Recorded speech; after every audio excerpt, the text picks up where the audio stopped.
My name is Christine Ames. I'm a professional archaeologist submitting a video to nominate the Washington, D.C. nonprofit Archaeology in the Community for the Project for Awesome 2025 competition.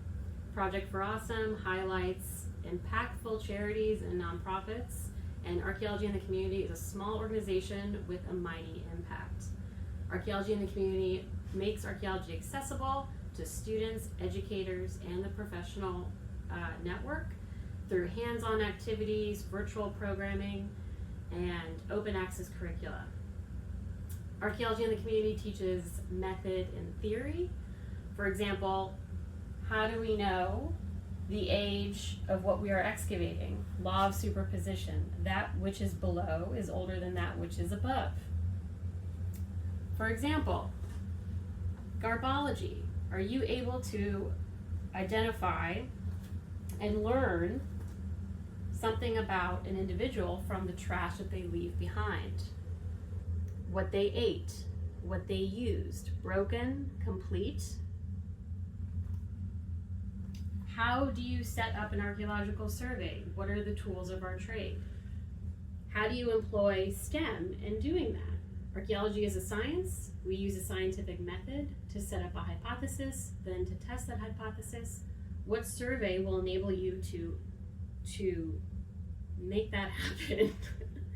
And in the field, employing math and technology to map your survey area, create a scaled drawing.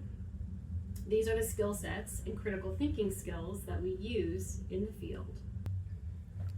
Archaeology in the Community is big on making sure students and educators understand that we use advanced technology to help us in the field and in the lab.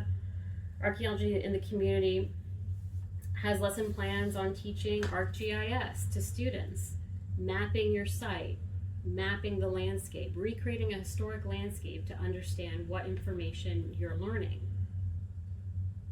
Scanning artifacts and 3D printing them so that you don't always have to handle the original, and therefore you can still analyze the artifact itself.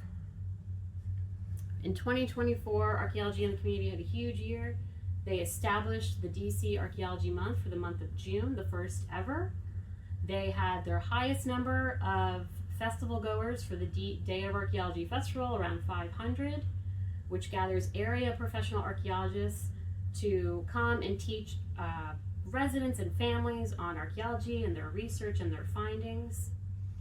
Archaeology in the Community has grown beyond the District of Columbia, and although in DC Archaeology Month they focused on the Colorama Archaeological Site, retelling the story of Hortense Prout through the history and archaeology of the park itself. AITC Archaeology in the Community has grown beyond DC and could use your support to continue making archaeology accessible so that we can create a more holistic history for those whose histories were not always recorded. Please go to projectforawesome.com and vote for Archaeology in the Community for Project for Awesome 2025. And for more information on archaeology, go to archaeologyandcommunity.com.